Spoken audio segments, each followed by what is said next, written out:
This week in PlayStation, we're talking about Greg's Banishers Ghosts of New Eden review. We'll have all this and more because this is PS I Love You XO.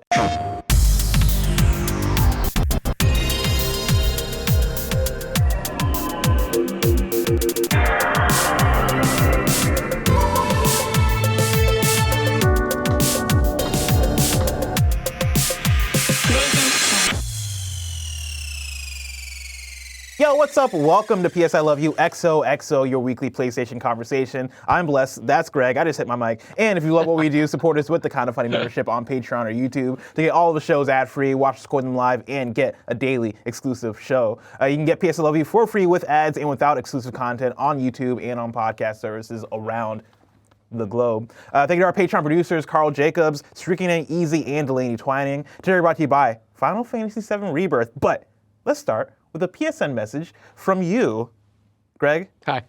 We're going to start off with this question from Bo. Okay. Who writes in with a simple one, a quick one.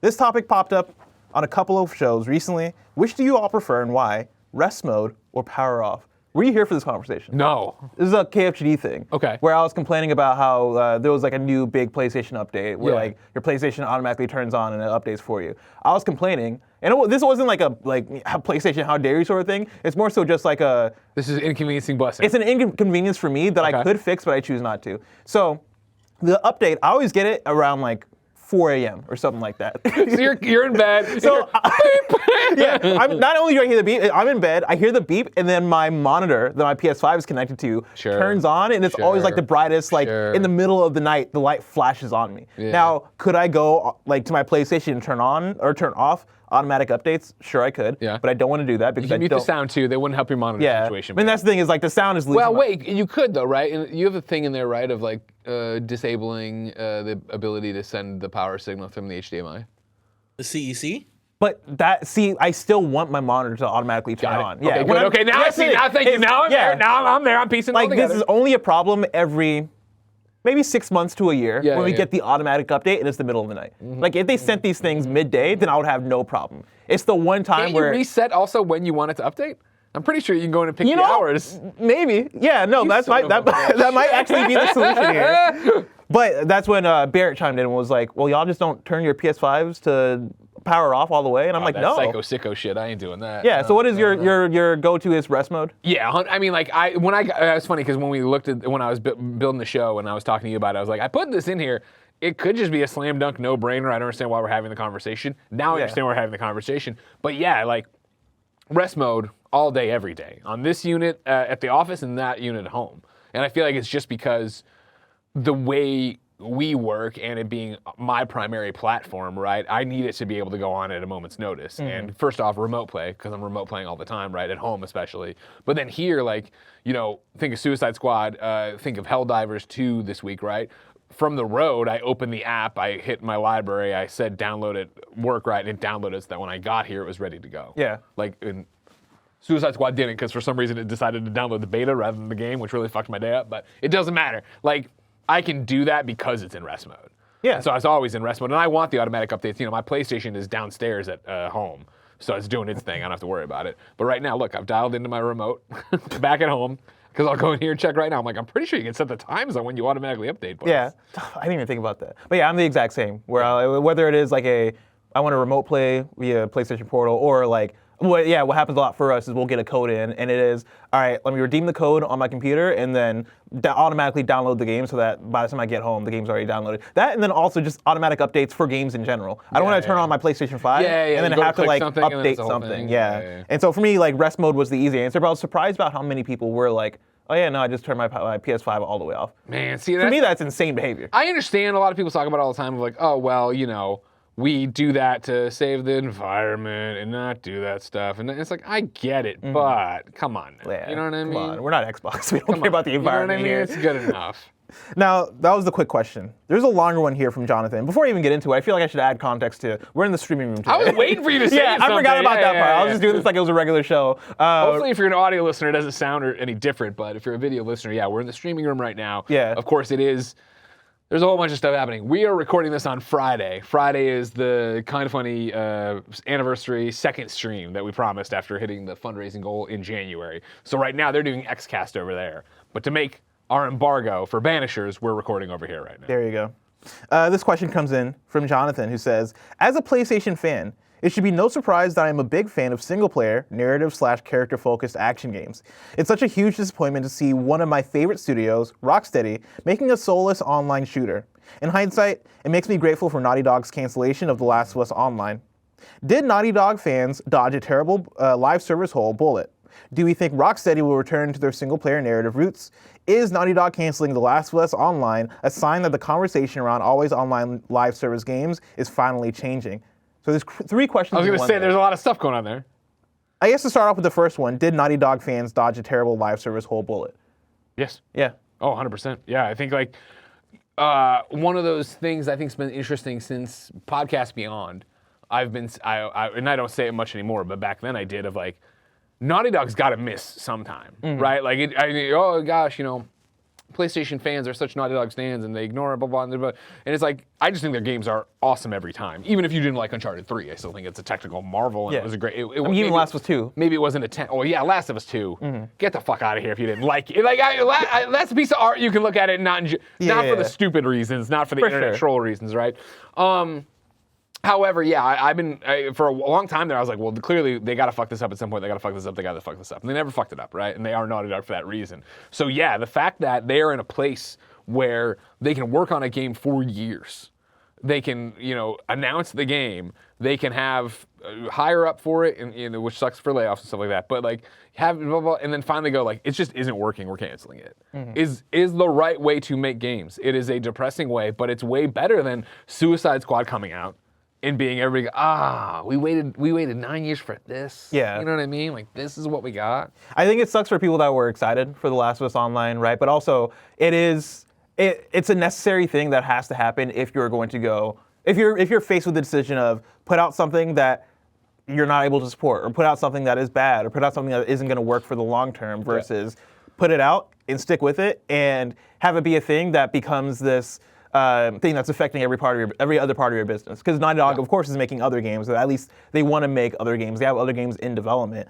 If you are focused all in on The Last of Us Online, and that is now taking away from the effort you're wanting to put into your single-player IP, that's a problem. And that's something they had said, right? That it would fundamentally change everything. Yeah. How they did it and stuff. And you figure if you had a team there that was working on this thing, if it then became all hands on deck because they're still trying to find the fun, they've launched this thing, they got to keep it going. What do we do? Like, no, it sucks. And I wanted to play that game. I wanted that game to be good, however. You know what I mean? Yeah. Like, I didn't want it to be a game we came out and like, oof, here's a fat 6. And that's the thing is, like, again. to the question, did Naughty Dog fans dodge a terrible live service hole bullet? I think in the direction that we were heading, based on the statement, based on the cancellation, based on what the reality looks like of it, yes. Like, I think that was not going to be a good time if they put out that game. I do think that there is another timeline where they are on the right track and they had the resources and they had the vision to put out this thing that comes out, and it's great for all of us, right? Like, I was looking forward to a good live service The Last of Us game, but that wasn't the one that it seemed like we were going to get. So to the question, yeah, like, I think we definitely dodged that bullet.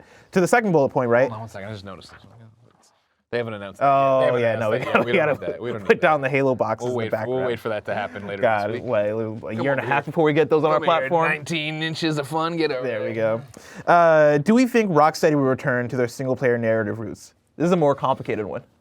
Isn't it? Yeah. In my heart of hearts, I hope that Rocksteady gets the chance. The chance. Will we get there is the question. To return before WB Games pulls the plug and lays off a huge thing and da-da-da-da-da. Like, what a question. You know what I mean? I'm just like, I think that is for me right now in the fallout of Suicide Squad, right, after launch here, is the major, I cannot wait to see what they do.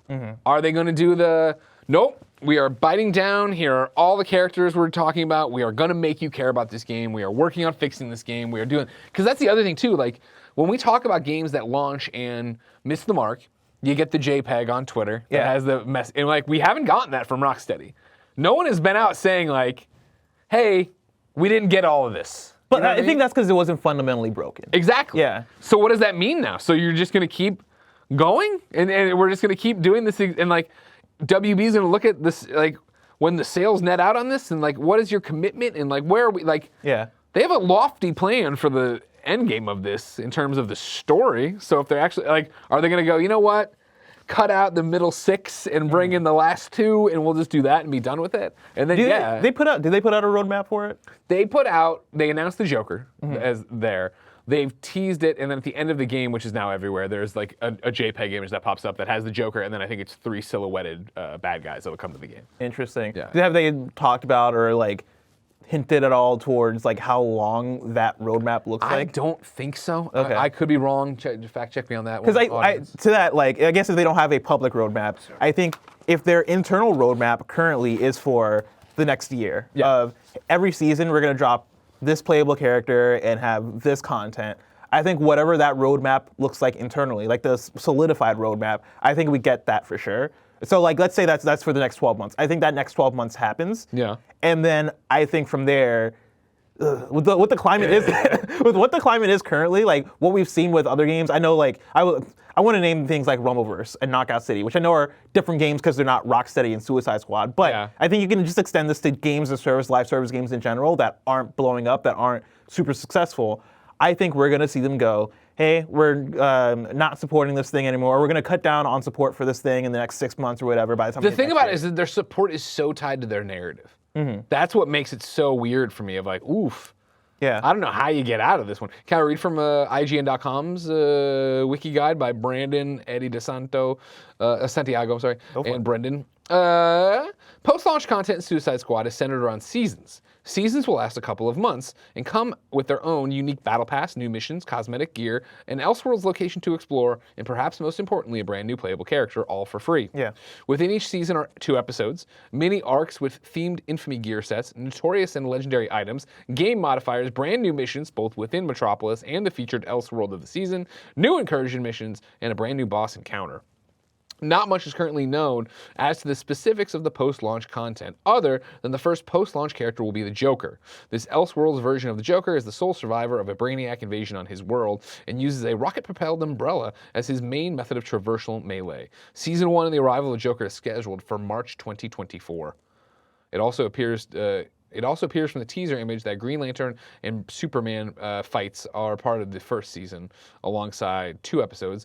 There's sane people and things. Yeah. I think what happens is in the next year, let's say the next year and a half, we do get an announcement, and these might be the same announcement, but like one of the announcements we get is that Rocksteady is working on the next single-player game. And maybe they even go as far as to say, we're working on a new single-player game that's going to take place in the DC universe. I think that's as far as they take it. Yeah. But I think that's one announcement. I think the other announcement is that we're sunsetting support on Suicide Squad. That might be the same announcement. Like this might be a March of 2025, they come out and say, hey, yeah, in the next 6 months we are sunsetting support for this game. Yeah. But look forward to the future because Rocksteady is currently working launching development on the next single player game to take place. Well, they got to say that if they want to keep people excited. Kevin, I sent you the image on assets if you could toss that up, but if you can't, no big deal. But yeah, the question, do we ever get to that game? Like, do we get layoffs or whatever it is based on the it's that thing where remember financials of this? WB was in the news not too long ago, but not super recently, right, of like rumors of them selling off their gaming division. So it's like, if that is something WB was thinking about then, I don't know if that's changed more recently, you know what I mean, in terms of what they actually want to do. And like, again, if you got James Gunn in there for a second saying that every one of the superhero games would be in the universe, then pulling back on that, but people are paying attention to the video game universe, and if you're paying attention, you got to look at Marvel games, and you got to look at what's coming from these own studios and what cadence it's coming at. Again, nearly a decade, right, for Rocksteady to put out another game. Why? And they had the VR one in there, but you know what I mean. Yeah. Like, what is the cost of that? And wouldn't it make more sense, like, to just Square Enix it and like get rid of these studios, sell them off, close them, whatever, and then let's take the IP and go to developers like Marvel Games and license them the thing. They make the game. Suddenly, we go from having that would be a bunch of BS, I guess, if I said it. But I was going to say, like, you know, a superhero game every decade. But that's not 100% true because there's a bunch. They have done that with other people. But, like, I think the days of anybody who isn't PlayStation, Xbox, etc., but being an IP house, having their own developers is just silly. Why are we doing that, right? Get out there, have a team like Bill Roseman at Marvel Games, have somebody who's the czar of your video game thing for DC going and being like, I know the industry. Let's go partner with Mike Bithell for some kind of crazy Batman sneaking game. Let's go let's experiment. Let's make them big. Let's make them small. Let's do all sorts of things because we have this treasure chest of IP. And when you wait this long for a AAA DC game and it's Suicide Squad and it doesn't hit. It stinks, I think IMO. I mean, especially when you couple that with Gotham Knights as well. Right? Yeah, right. It is yeah. Oh man, we could do this way better. Yeah, crushed it. That was what I was looking for. Thank you, buddy. So the last part of this is Naughty Dog canceling The Last of Us Online, a sign that the conversation around always online live service games is finally changing. I take issue with finally. Yeah. I think it's changed for a while now. I think, again, like Suicide Squad is the example of, we plant this seed when live service games are hot. Everybody wants to be in the next Fortnite. If they could do it, we could do it too. And then you wait this many years to get here and be like, shit, the industry's moved on and people really fucking hate this now, right? Like, I think Naughty Dog and PlayStation saw that as well, that, hey, we don't have the stuff. We could. There's still room for a great live service game. There's still room for a great multiplayer game like that to drop, but it needs to fucking sing. It needs to be awesome. And so I think the fact that Naughty Dog and PlayStation were able to say, no, this ain't it, and actually stop rather than go, well, we've put this much into it, put it out anyway. Like, no, let's not damage our reputation, the brand. Yeah, I think to echo that, right, I think it is more of a sign of, PlayStation's willingness to go, hey, let's not do this, right? And maybe more so Naughty Dog's willingness to say, let's not do this, and then PlayStation's willingness to let Naughty Dog make that decision, and go, all right, cool, we're not going to do this. I mean, listen, it was all Bungie. Remember it's all Bungie's fault. But no, I think this is honestly like a healthy sign for what I think PlayStation quote-unquote live service looks like, right? The idea of, hey, like this is on the studios. We're going to allow the studios to make that decision of if they want to do this thing or not. And if they get far along with it and they decide, oh, this isn't going to work, right? Or even if we have Bungie evaluate it, because Bungie is the experts, they know how to do this shit. If we have Bungie go look at it and go, oh man, all right, you really need to be able to back up your live service with this. You need to be able to back up your ongoing content and support this thing long term, and we don't know right now if you have that. And for Naughty Dog to take that in and go, ooh, okay, maybe we don't have that, maybe we shouldn't do that. That is that entire system working the way it is that I don't think you see in so many other different publishers and studios, right? I think that's how we get a lot of games that come out, and I think that's how you get a Suicide Squad, right? Where it is, all right, cool. Like, the PlayStation State of Play that they had last year where they revealed a lot of what the game looked like to the world, and a lot of people were like, oof, no. Yeah, everyone was like, ooh, no. That ended up with a delay of almost a full year, and us still getting a version that isn't hitting for the full world, right? Like, I know some people like it. I know there are admirable things about it sounds like, right? But I look at Suicide Squad and I'm like, man, y'all spent so many years on this. If somebody went, let's say 3 years ago, what if we didn't put this out? Like, what if we didn't do this? Yeah. Is that even a possible thing under another publisher? Like, again, that's a lot of money that you've invested in this thing. That's a lot of work that you've already put in, a lot of effort. Like, I get the need/feeling to want to see it through all the way, but they've seen it through all the way, and we've gotten this version. I would love to talk to somebody at WB/Rocksteady / like people who just know the business of it and go, so is this worth it? Like, why do it this way? Why couldn't we? How many games have we heard that didn't come to fruition from WB? Yeah. Where it is, okay, the long gestating, or not, I shouldn't say that. The Gotham by Gaslamp, I remember being one that we saw stuff from that never came to be. Superman games that have never come to be. Like, how far are those projects versus this project?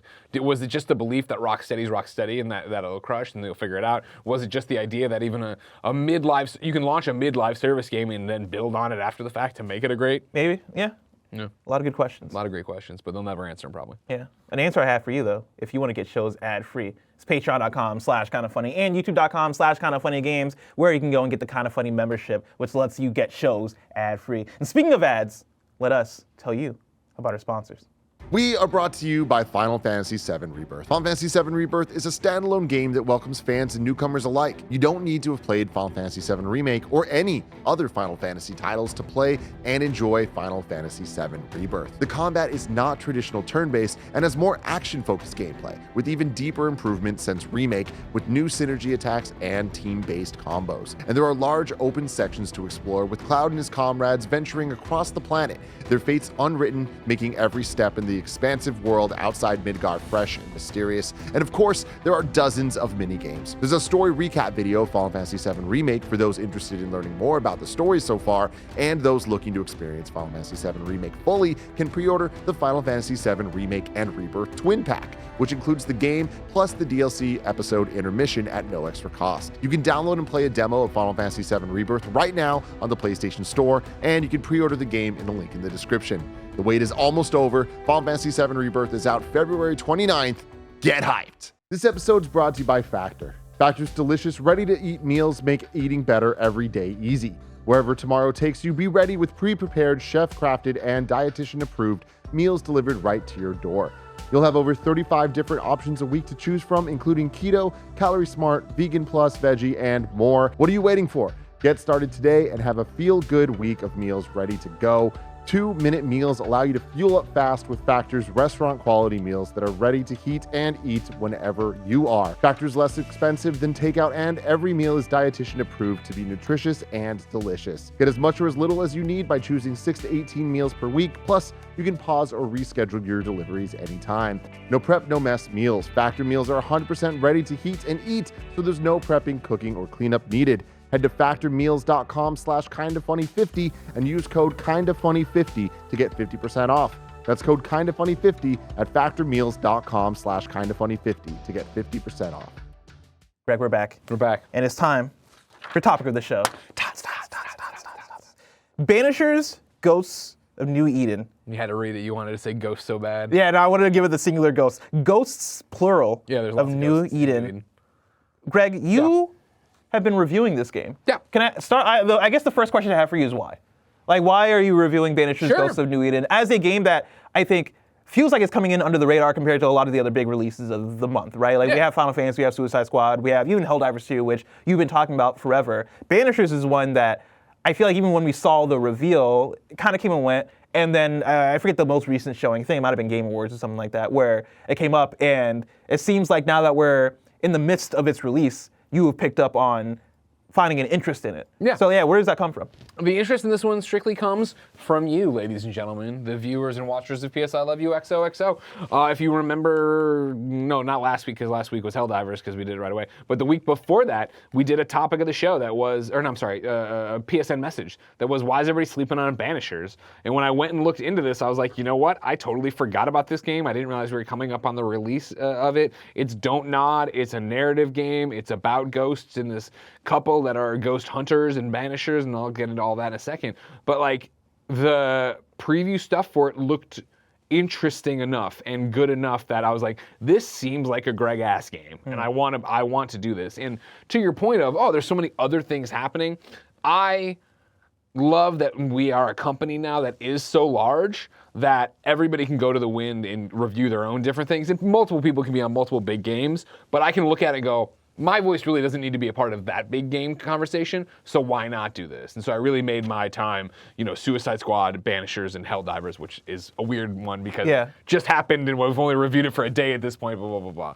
Like, I saw this, it came at a time when there was a code dropping, and I'm interested enough in it. It seemed like the audience from that one comment was interested enough in it, and I want to have a diverse plethora of reviews and games on the site. Yeah. So Banishers Ghosts of New Eden is a game being developed by Don't Nod, which is a developer we really enjoy, the originators of Life is Strange. They've also made games like Vampire, which I know have a cult following. And when I was looking through my research on it, they've talked about the fact that Banishers is a spiritual successor to Vampire. To Vampire, yeah, which I get a lot of, right, when I read the description of it, see trailers of it, and like from what I've heard people talk about with Vampire, it seems like there's a lot of connective tissue. It comes out February 13th. The story description goes like this. Ooh.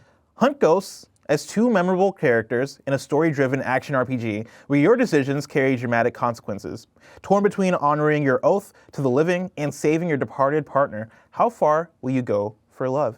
Greg, how much did you love Banishers Ghosts of New Eden? I'm very excited for this review, not only because I like talking about video games, not only because I like talking about video games with you, but I like the setting we're in for it. Yeah. Of two guys on the couch having this conversation. And of course, then you being included in the conversation, ladies and gentlemen, because I am old school IGN to my core, which means that I feel if I'm reviewing a game, I need to roll credits on it, right? I have not rolled credits on Banishers Ghosts of New Eden. I've had the code, but I've also had a bunch of other responsibilities and other games to play, including Suicide Squad, including Helldivers yesterday, right? So I am currently little over 15 hours in the game right now. Review documentation says it's anywhere between 20 and 30, depending on how you're doing the side quests in it. I have been Greg Millering the game, so I am going and doing the side quests and chasing question marks and doing all these different things. I feel, though, so this is with the conversation on the couch, right? So, like, for a while I was like, well, maybe I'm going to call it a review so far, right, of where I'm at so far with the game. And then talking to you about it today and expressing my, not concerns, but thoughts on it, right? Like, I feel that would almost be disingenuous because I don't plan on playing more anytime soon. And so I feel like that sounds damning of where I'm at with it, whatever. I want to start here and say that I'm right now, and you can asterisk it or not listen to it or whatever, but I'm giving Banishers Ghosts of New Eden 15 hours plus in a 3 out of 5, okay, on the Kind of Funny scale. Of course, above would be a 4, which would be great. Below would be a 2, which would be bad. I always talk about okay having two different things, where it's an okay game or it's okay. It's okay. Like, I really enjoy Banishers Ghosts of New Eden. What I think is neat and novel about it is that it is that game that I think we talk about all the time that doesn't exist anymore, where it is a solid AA game.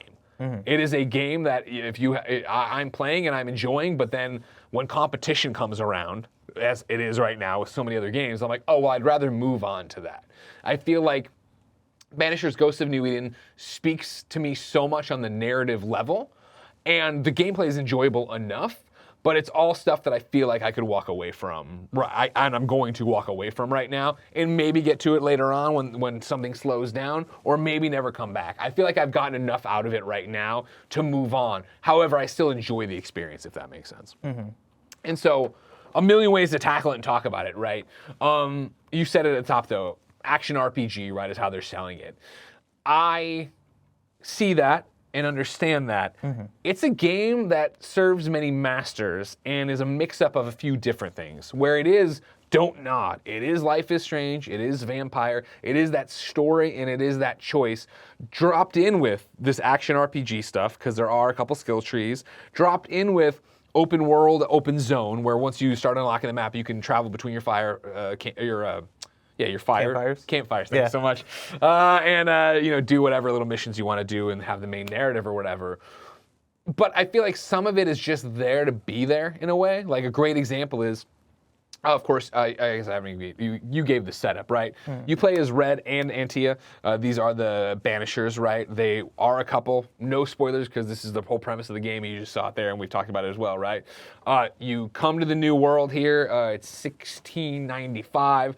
You come ashore to what is America, or will become America, right? You go to New Eden because one of your friends, a fellow Banisher, has asked you to come here. You go there real quickly. You get involved and meet the Nightmare that killed your friend, and then very quickly kills Antia, the female Banisher here, who is in fact the lead Banisher. Red is her partner and love, but her partner in work, and then also her apprentice. So she's the more experienced Banisher. Banishers are ghost hunters. They're ghostbusters. Another reason this game speaks to me, right? And the idea is that their job is to protect life, life to the living, death to the dead, right? Alive people should be alive, dead people should be dead. They're here to set the dead to rest. This is the nightmare in the end, right?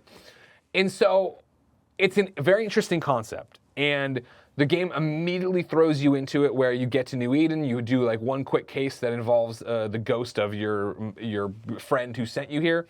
Then you immediately meet the Nightmare, who kills Antia, throws you in the river, and then you start on the other side of the map. And the whole point of the game is to get back to New Eden to challenge the Nightmare. So I haven't even gotten back there. So it's a very simple through-line story, but it also, I think, works against it in the fact that it's a narrative game, but I'm not super interested in the Nightmare that killed me. All right, cool, she's super strong and threw me out and did the thing, but like, okay, whatever. I'm more interested in right now bopping around, because what it does really well is tell stories. Again, the Banishers' deal as Ghostbusters are that they go and find people who are haunted. They go and find ghosts that are still tied to this universe. And the idea is that you find their peace, but then you are judge, jury, and executioner at the end. So everybody knows that I like a good detective game and I like a good narrative. The idea here is that you meet someone who needs a Banisher's help, or you meet a ghost who needs your help, and they give you a piece of this clue, and you have this hauntings board that has little circles for every one of the cases you'll do, and they usually have about 3 dots that are the main plot points, and then the one big revelation for it. You go there, you meet the ghost, she was in love with the guy, she can't leave, she doesn't know why. You go talk to the guy, you get his side of the story, you come back to the ghost, you do these things, and these fill in, and you get to the whole thing, and then you get to the end. And so the hook here is that in the very beginning of the game, when Antia dies and you get reunited with her, you make a pact with her, which is either we're going to do this, we're going to beat the nightmare, and I will ascend your spirit and send you, to whatever the other world is, or we're going to go against our code and we'll bring you back to life. And we have to do that by punishing the living and killing the living in these cases or whatever. So you make the choice and then you play the game however you want to from there. But you get to the end of these conversations, right? And you're met with, all right, what do you want to do in the moment here? This is a great stop, Kevin, but it's not the way it usually works with ghosts. This is a very specific choice. That is not that. I appreciate where you're at if you can look for it later, but it's going to be that you either blame the human, and then for the then there's 2 more choices, but you can only pick one. Are these like choices where if you is there the morally right thing to do, or is it all gray? I mean, okay. I think there's a good amount of gray. Like there's some stuff where I don't know why you'd blame this person, but like you could, and sometimes like you know what? I'm gonna take it back. It's gray because I don't want to spoil all of them. There's one specific case I'm going to use, which is an early one that I think gives you the vibe for it, right? But anyways, before I even do that, it's blame the human, ascend the spirit, or banish the spirit. And so there are ones like the case I'll give you, right? We go, we get on the hunt for what's going on, why this place is haunted. We're talking to the blacksmith. He's a really bad blacksmith. We're finding clues and reading notes that people don't like him as a blacksmith or whatever, blah, blah. We listen into a conversation. We find a ghost that's claiming to be the blacksmith, and it turns out throughout the whole story that you put together that the blacksmith's wife and her lover killed the actual blacksmith, and then the lover took the role as blacksmith, and they're kind of faking it that they didn't kill him, and he's been around forever. But then the wrinkle to this is that you find out that the blacksmith was a fucking abuser and a horrible dude, and the lover is actually a really good guy, and I think it's the wife, actually did the killing of him, and then they liked him. So you get to the end there, and it's like, all right, what do you want to do? Do you want to blame the humans, which would kill them, or the wife?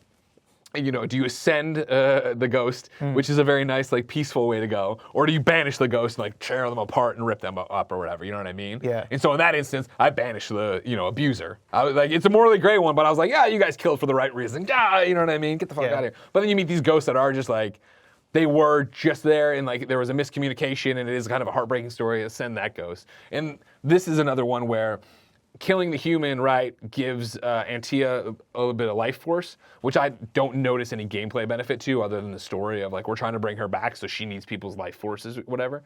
And then ascending the spirits that makes it easier, apparently at the end, based on what you're being taught in the game, that her ascension would be easier as well. Yeah. So there's that pick to it, but the cases are all interesting, and they are gray, and they are fascinating. You get there, and it's the human element of this one equation wants to die.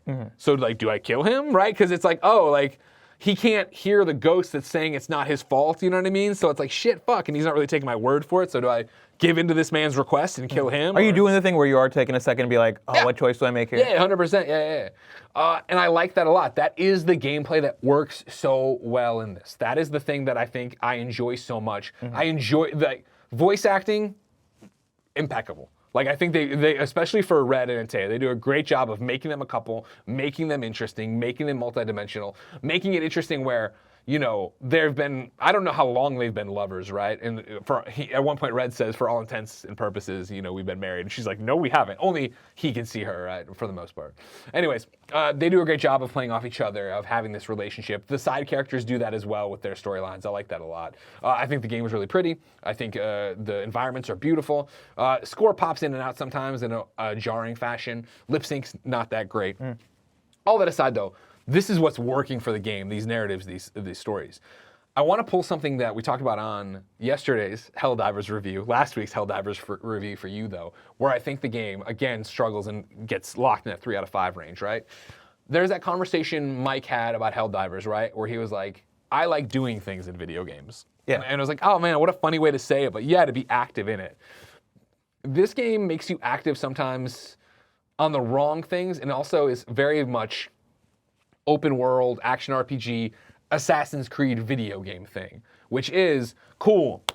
You got this ghost and you don't know why it's there, so you got to go over to the guy's house and go through all his stuff. And so you go to the 3 books that are highlighted in the ghost color of green aqua there, right? You click on it, you get the information you need. You're not having to sit there and go, which story is the real story? What's going on here, right? The clues you're picking up are brightly labeled in the environment, like if you go to this circle and look for this thing.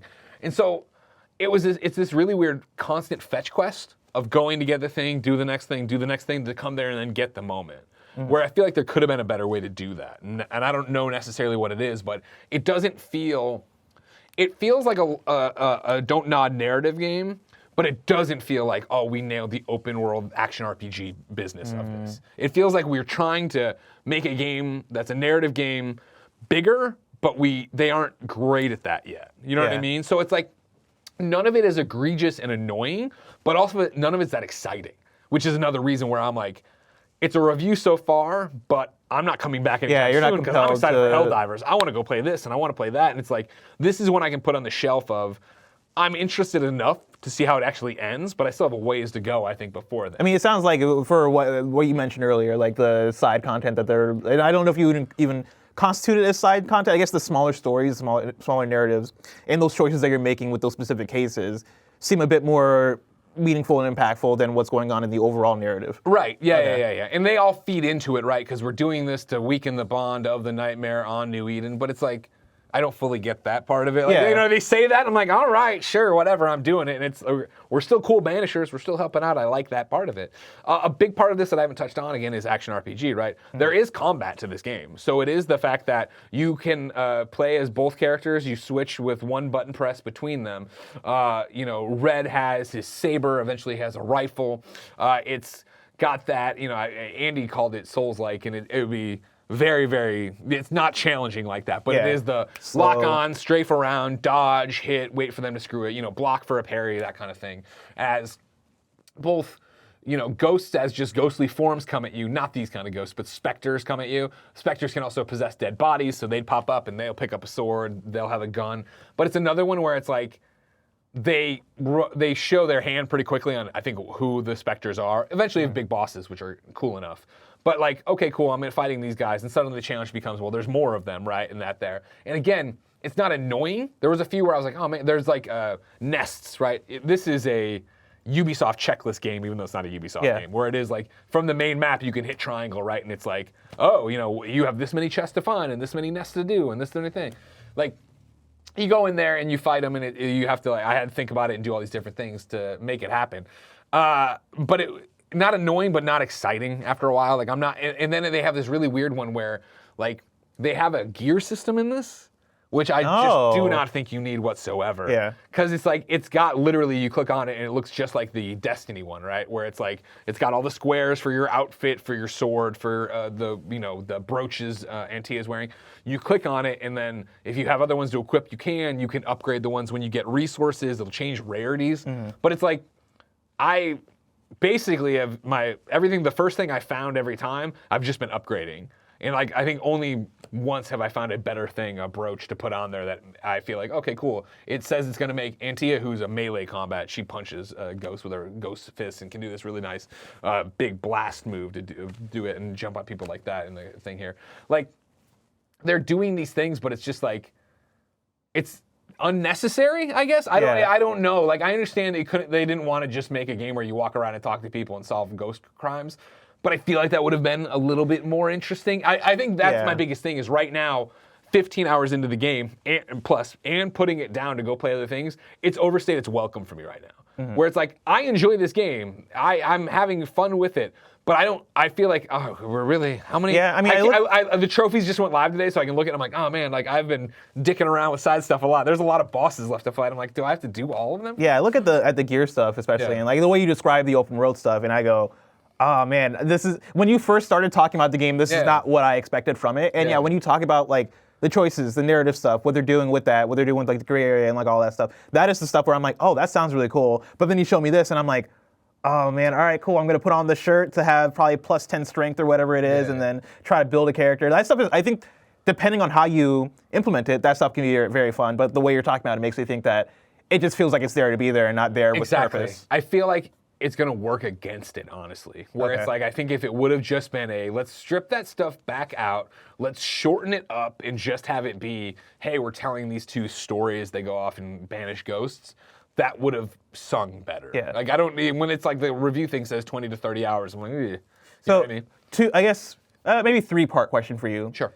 I guess this first question you might not be able to answer because you've not actually gotten to the end, but does this feel like something that could get a sequel? Do you think a Banishers 2 could be on the table at Don't Nod? Second question to that, if a Banishers 2 did happen, would it be a thing where you're like, oh, I'm going to be there day one to play it? And then 3, what would you want to see out of that? Like, if they were to make a Banishers 2, what do you take out of Banishers, or how do you level up from Banishers 1? Like, what are the things that you do to improve upon? So yeah, great question, but a great point that, I haven't finished it. Yeah. So, I mean, right now, of course. Like, I mean, like, we're just dealing with the ghosts, right? You know what I mean? Like, okay, you banished her or whatever, you ascended her, if that is the ending, right? But, like, guess what? She came back. And clearly there's an alternate ending. Maybe you don't banish her. You know what I mean? Like, there's a choice here, so what happens when you go the other way? So, yeah, I think you could have a sequel, no problem. Would I be there day one? Yeah. Like, again, like, right now the problem is, this is what we're talking about, where it's like, hey, this game's coming out and nobody else in the office is really interested in it, and I'm waiting on other stuff, so I'll just dive in. Now we're to the point where it's like, well, you know, we ran out of review time for it because of embargoes, because of other games, because of all these things, so I'm filing it now, and now I want to move on to other games I'm more excited about. So I hope to get back to this. I hope to finish it one day, but I might end up just watching the ending on YouTube and going from there. So my hope then of how do you level it up? I say pick a lane, where it would be that, like, you are Don't Nod. You are known for choices. Like, and you're also, I would say, known for shorter experiences. Like, let's rein the next one in and give a story in half the time, right? Where we're going through and making these choices because it's good. They also do, you know, we gave a lot of flowers, understandably, to Final Fantasy 16 last year because of active time lore, right? They do such a great job of that in here. Where it's like, not only when you go into your haunting cases are they all broken up nicely, there's another one, I wrote it down, what do they call it? Chronicles, where you go in there and it's literally like, for me, I'm gonna put this game down probably for months, right? When I come back, it's like, here's beat by beat what the story's been, area by area. And there's even one where it's like, here's the branch where I went this way, the story branches here, so like, here's what's actually happening. I'm like, okay, that's great. Like, they are nailing narrative. They're doing that so well. Even the simplicity of the story, right? Of like, cool, this big nightmare killed our friend, then it killed my lover, now we're gonna go back there and we're gonna get your body so you can rest and we're gonna kill this nightmare. Awesome. I don't need more than that. It's just like 15, 17 hours in, I'm kind of like, I don't even care. Like, it's not like she's haunting me and I mean, like, I guess everything's her fault because of the curse, but like, she's not on the Ragu Bagu list. I'm not like, oh man, #1, this nightmare. You know? So, Banishers, Ghosts of New Eden. 3 out of 5 on the kind of funny scale. Any final words on it? Yeah, it's a really funny one when I was coming in of like, I feel like I'm pro. I like the game. You know what I mean? But it is that thing of just like, there's something to be said of just like, I'm not like excited to go back to it. Like, I've done my job with it. I've played it. I've gotten my fill of it for now, which is a weird thing to say. I don't think it's a bad thing to say. I think it's an interesting one. I think it's such a callback to those AA games of old, where it was, this isn't coming from some gigantic studio, some Xbox, PlayStation first party. That, you know, here's this thing with all the bells and whistles. I think it's incredibly visually impressive for what it is. I think it's got a lot of cool ideas. I think the characters are really good. Like, I have enjoyed my time with it, but I'm also like, it's gotten long in the tooth, and like, it's about time for me to hit the road. It's like a season of TV I've really enjoyed, but it's like, how many more episodes are left? Okay. It's like, oh man, why are we doing a 20-episode season? Yeah. But yeah, I mean, this sounds awesome. Like, this is one of those ones where I don't think I'm gonna get to Banishers, but it's a game that I'm happy exists the way it does. Like, even for you talking about like, it's a bit longer in the tooth, and it feels like a lot of the stuff that's in there feels like it doesn't necessarily need to be in there. The fact that you have Don't Nod, which is, I guess you categorize them as AA, right? But like, they have a pretty good output of video games, whether it is Jasant or whether it is, I was gonna say Life is Strange, but the last Life is Strange wasn't them. Tell Me Why, or like games like that. And I feel like there was like another game that came out from them even last year. They got that one they just announced at Game Awards. That looks really cool. Is that not this music game? one? Oh, yeah. Which is supposed to come out like later this year. It's like tapes, something of tapes. Something of tapes. Tapes of Tapes of New Eden. It was like it was a game that I Lost Records, Bloomin' Rage. Yeah, it was one that I looked Can at I get for you a the. Bloomin' Rage or a Bloomin' Onion? Bless? I was looking at the Fantasy Critic and I'm like, dude, do I get this? What was it called? Bloomin' Rage? Yeah, Bloom and Lost Rage. Records. Lost Records, Bloom and Rage. But yeah, like they're a studio that puts out a lot of kind of games that you don't necessarily see from like AAA, or also you don't see from indie either, right? Yeah. Like they are the definition of AA in that sense, where it is, hey, we're just gonna make some games and hopefully they hit. Hopefully we can make something that we're proud of. So like the fact that they're making here an action RPG, right? That is following up on what they're able to do with Vampire. You know, like I think to your point of what do we want to see out of a sequel, like what's going to level it up, I think you do have two roads ahead of you, right? It is what you talked about in terms of, hey, like pick the lane and focus on this thing that this game does very good at. I think the other route is, all right, let's double down and let's actually make this action RPG mechanics good, right? Let's put in a bunch of different enemy types. Let's make let's give it Let's give you substance. again. I know this sounds like something I was just complaining about with Suicide Squad, but it works. Let's have it rain loot on you. Where it Kevin showed it, and this isn't Kevin. It was, Kevin showed them going through the outfits, and it was just stacked with. I have one outfit, 17 hours in. I guess I could have bought one. You know, you talk to people, not like with in-game currency, you know, from the shops in the game, but like.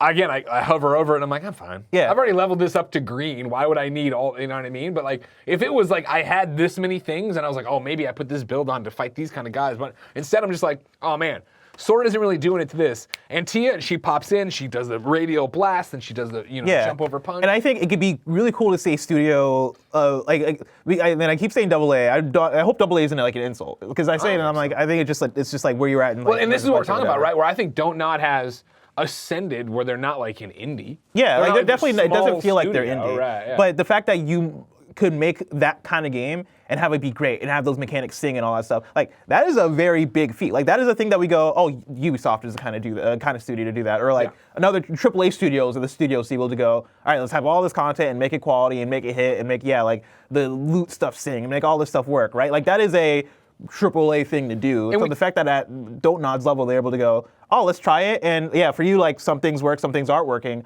It'd be cool to see them actually make it work in their next one. And that's the thing, right? You read through their games, right? And it's like, with the exception of Life is Strange, right? They're just doing new IP after new IP. Yeah. Where it's like, okay, Vampire, right? Tell Me Why, Twin Mirror, Harmony, The Fall of Reverie, Just Jusant, Banishers. Harmony was one I was trying to think of last year, yeah.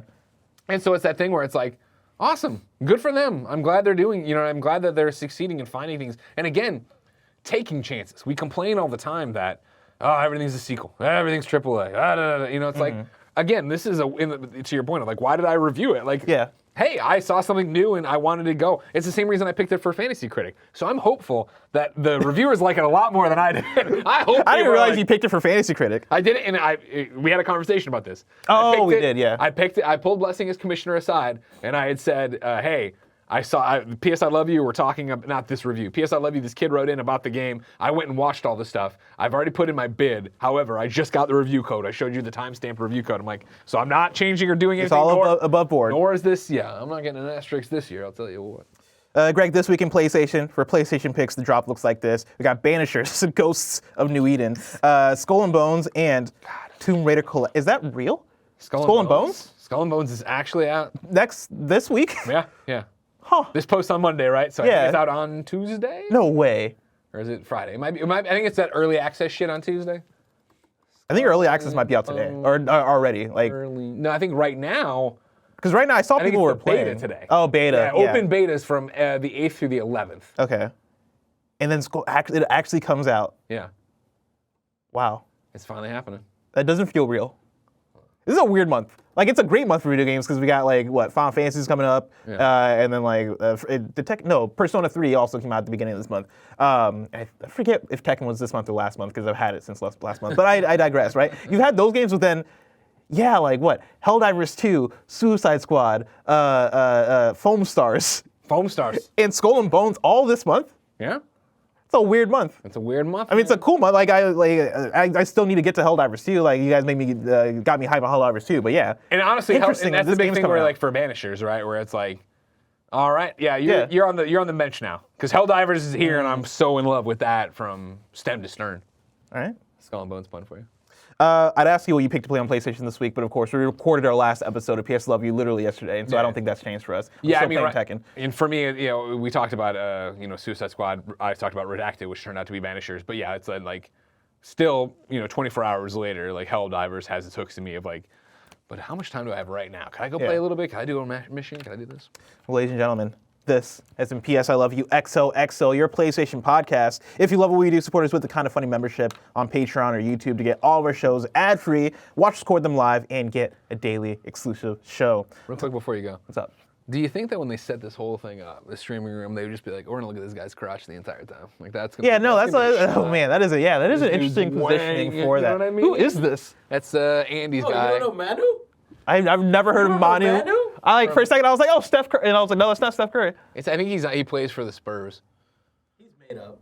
Why do we have a Spurs player on the wall? Andy. Isn't this And he loves Golden State the Warrior Spurs. territory? Like, what are we doing here? I told him to put the big. Why don't we big fight meaning back? with me. Like, You know? we got fists. We can fight back. Get Steph Curry on the wall, dang it.